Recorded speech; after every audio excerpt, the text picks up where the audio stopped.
Hi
everyone, welcome back to Cyber Talk with Nikolai show. And today we have our guest, special guest, Malcolm Harkins from Hidden Layer. And today's discussion is all about role of CISOs and perils that we are wading ourselves into and what we can do, because I'm pretty sure most of you already know. On October 2nd, the SEC filed charges against former CISO at SolarWinds, and the document is pretty hefty, about 68 pages long, with all different charges that have been filed against the CISO for whatever omissions, misstatements has been done in the past. So what we're going to do today with Malcolm, just to discuss what can we do and the impact of those, because this is not the first time it's happening. So I'm pretty sure you've heard last year, actually this year, we were going through the issues with Joe Sullivan from Uber for a similar situation, and he was given 3 years probation and I think $50,000 fine. So which is a little bit lenient sentence, and that was first case, but now it seems like on the heels of Joe Sullivan, we're going right into the CISO of SolarWinds.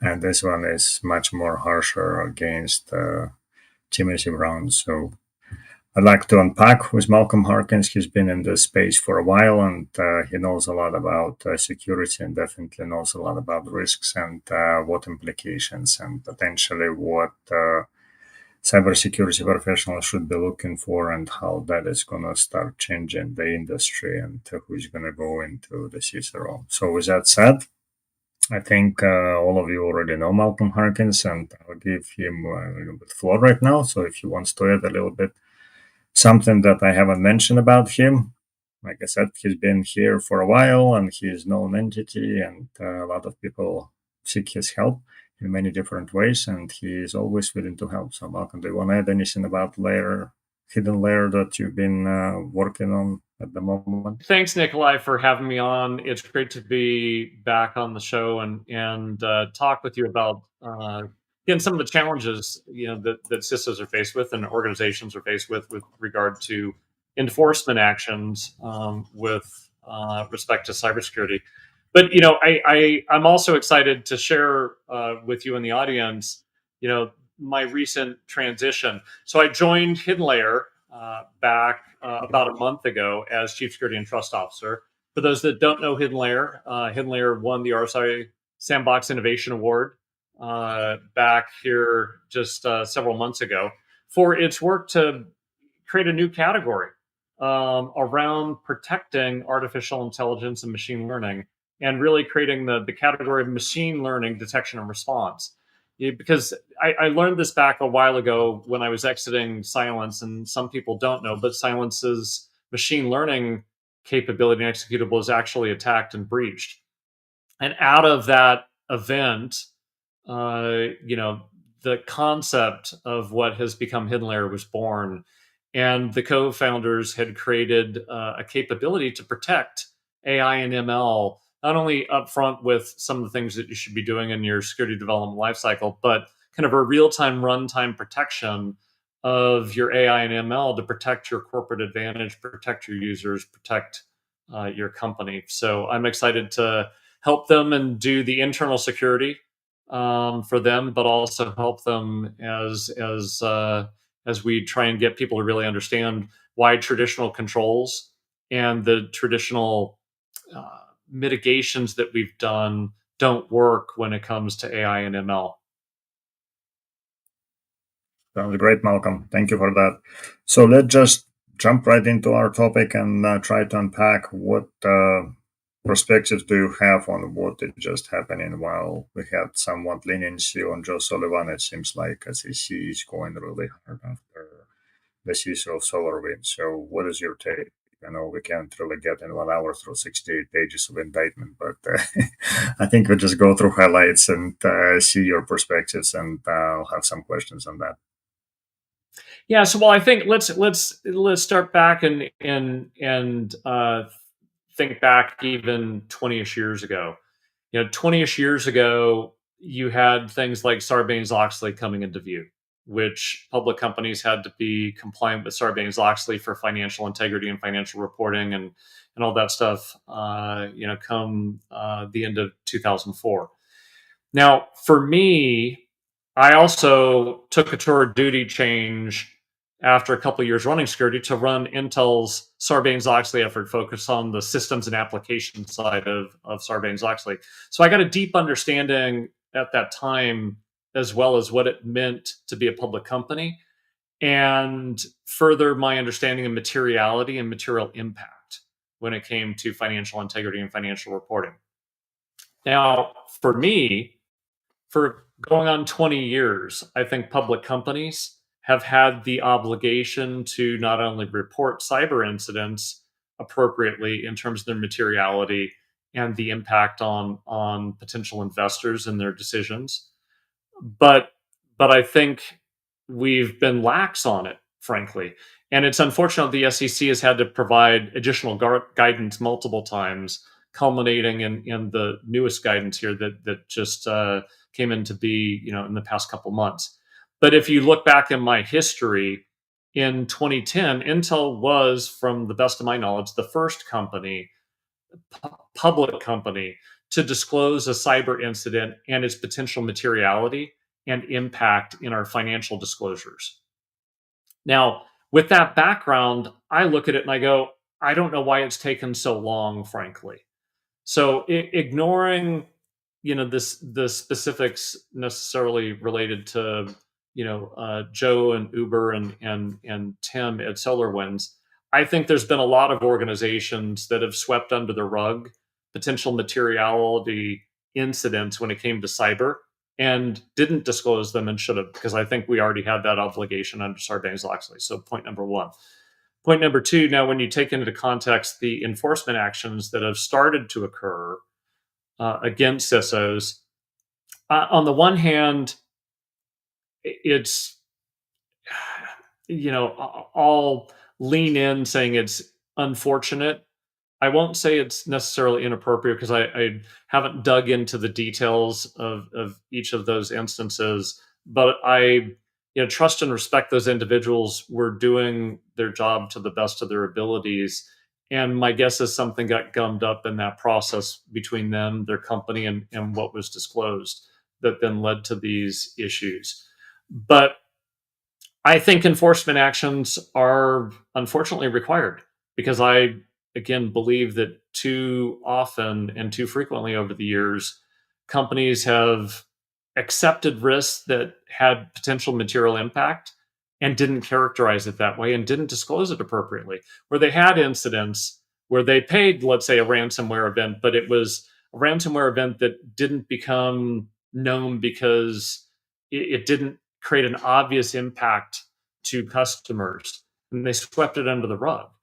I, I look at it and I go, if you paid a ransom, you did so to avoid a material event, right? Or material impact to your operation. So if you're a public company, in my opinion, under existing Sarbanes-Oxley rules, you have the obligation to report. Now, I'm not a lawyer by any means, so I'm not steeped in the nuances of all the legal stuff. I always sought legal counsel in all of my roles, internal counsel and external counsel, to help guide what should be reported and how it should be reported. But because I understood materiality and I understood what that meant because of my time in finance and the time dealing with Sarbanes-Oxley, I always would lean on the side of being very transparent and not frankly coloring the lines when it came to how I saw risk forward looking or how I saw it in terms of what was potentially impacting to the companies that I've supported and the shareholders that I was entrusted to protect. So, yeah, maybe from there, Nikolai, we start diving in and see what questions you have. Sure. Thank you, Malcolm, for that. So I think you touched upon a lot of different things, and definitely SOX had an impact on how security is being served and how we were operating in that space.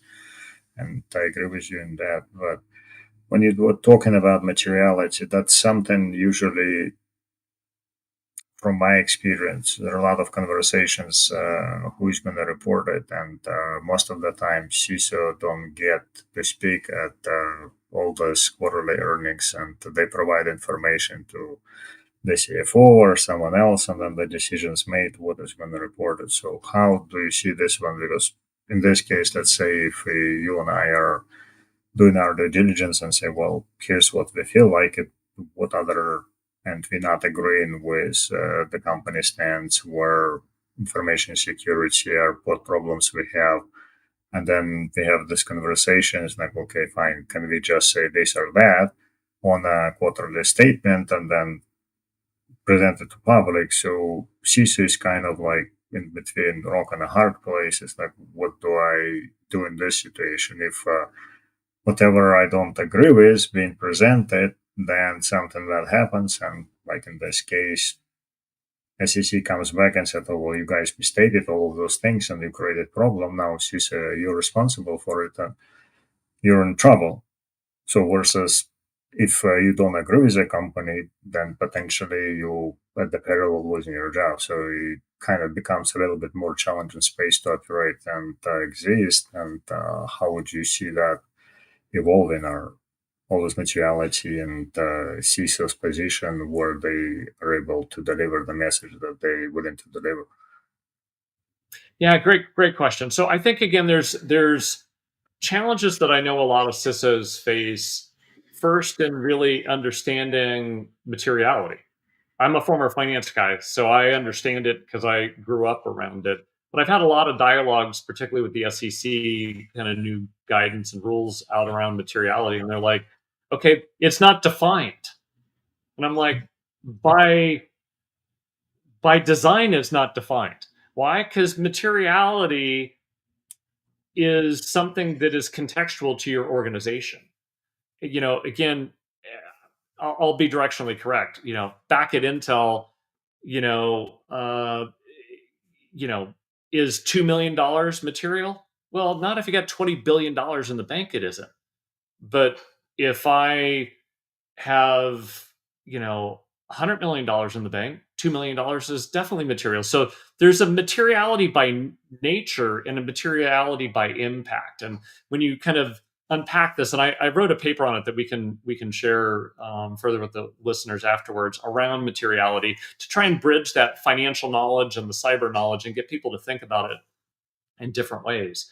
And sometimes it's easier to think about it with different examples, right? If I'm a healthcare company, and again, you worked in healthcare, and you're going up for an FDA approval on a new drug, you get approved or not approved, that has a material impact on revenue and thus the shareholders.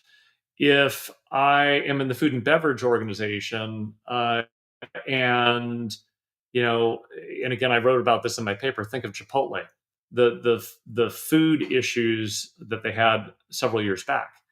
That ended up having a material impact on Chipotle in its financials and its customers, right? But if you had a local, say, food poisoning issue in one location, yeah, that's something that needs to be rectified. But when it becomes more widespread and the impact grows, it becomes material. So you start again thinking about cyber.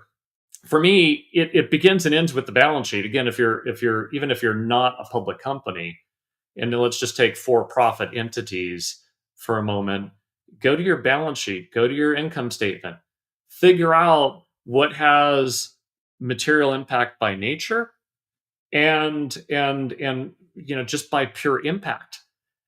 Figure out all that stuff, work with your finance team, work with your business operations, connect the dots between your cyber related systems and data and the things that could go bump that would cause that level of materiality. I think that's where, in some cases, the CISOs and their organizations have not done that type of mapping sufficiently. And so it always becomes risk is in the eye of the beholder. And Malcolm says this is risky, and somebody else says it's not that risky because we have all these opinions versus line of sight from an endpoint and identity and application to kind of frankly the oh shit moment, right? If you know that stuff, it becomes a lot easier to have a discussion and not end up in a position where the CISO is saying, I think this is a high risk issue and has material impact, and somebody else is saying it doesn't. Now, fundamentally, in my opinion, if you have done your homework and you are certain that an issue has occurred or a risk condition is there that did cause or could cause a material risk, then don't budge, don't move. Your job, to some extent, unfortunately, means you're going to have to put your job at risk and say, no, not on my watch. Now, again, take this into the core financial side of it. If the CEO or business unit general manager tells the CFO to account for things a certain way because that's how they wanted it accounted for, that's not appropriate for the CFO to do unless it's an appropriate thing and doesn't affect the financial integrity of the company, either in what it reports as actuals or its future looking view of the financials in the business. So CFOs have to deal with that ambiguity all the time. General counsels do. It's high time, in my opinion, that CISOs have to deal with it. And if they're not willing or not capable of it, then they should document their opinions and abdicate that executive responsibility to CTO, CIO, somebody else. Got it, got it. Thank you for that. So definitely kind of leads me into interesting conversation on because you mentioned as like yeah, CFO, CROs, and all the chiefs. They usually have some direct lines that they state or at least stand by their opinions or whatever they send in and be counted for versus traditionally CISO reports to either CIO or even some just the CFO. But they don't have this, even so we have titles of chief, but we don't really have visibility where we can be at the same level and deliver the message to the CEO of the company. So, how do you see this changing? Because I think it has direct impact on abilities of CISO to be a little bit more confident and when they see an impact and deliver this message to the CEO directly to say, yes, here's what I think, are delivered to the board that they can report to and provide the message that is not really affected by CIO saying, well, this is maybe something not we should be saying it or that extent, or maybe it's going to impact IT in some way, shape, or form. But I believe CISA should have ability to independently deliver their messages without really being afraid that somebody is going to start exerting their influence on what they need to deliver.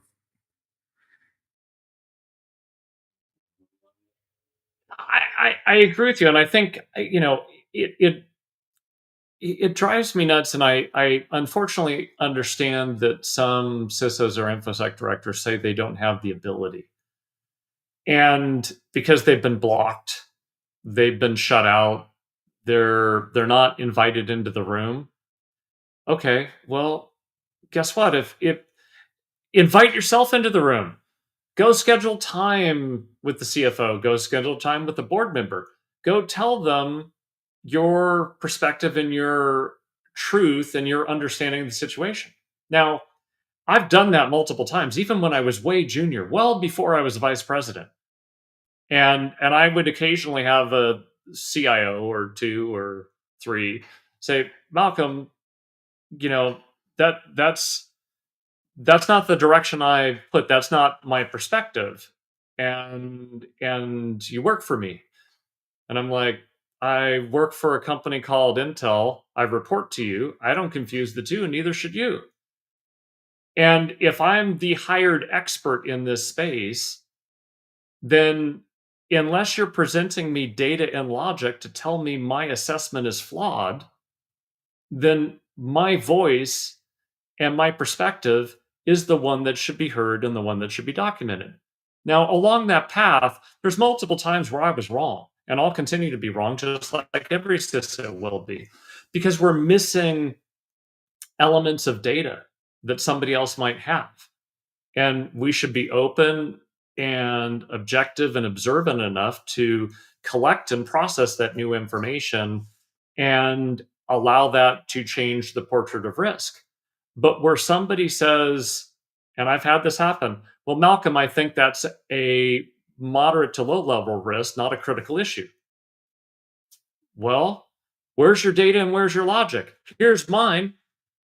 And if they go, well, I don't think it's that way, well, okay, that's not sufficient for me. There's no documented data or logic to tell me anything other than you've stated an opinion that's not backed up by anything.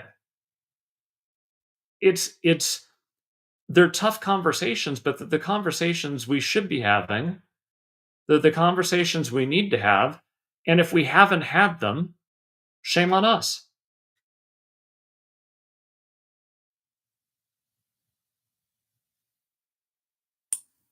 Got it, got it. No, thank you for that. No, definitely, I can see your perspective, and I also see many other systems' perspective where they, I guess, in a way, what you're saying is like, if you're afraid to make a decision or be heard, probably CISO job is not really for you. So you should be able to communicate, and you should be able to find different ways to reach the audience that you want to reach and have meaningful conversation, explaining your position from standpoint of not really fear, uncertainty, and doom, but backed up by numbers and risk assessments and other things that we do in information security and controls to tell the story why you think the way you think and why certain things are now working the way they've been presented. So I got so from a legal point of view, CISOs most of the time not really part of a DNO insurance or protections.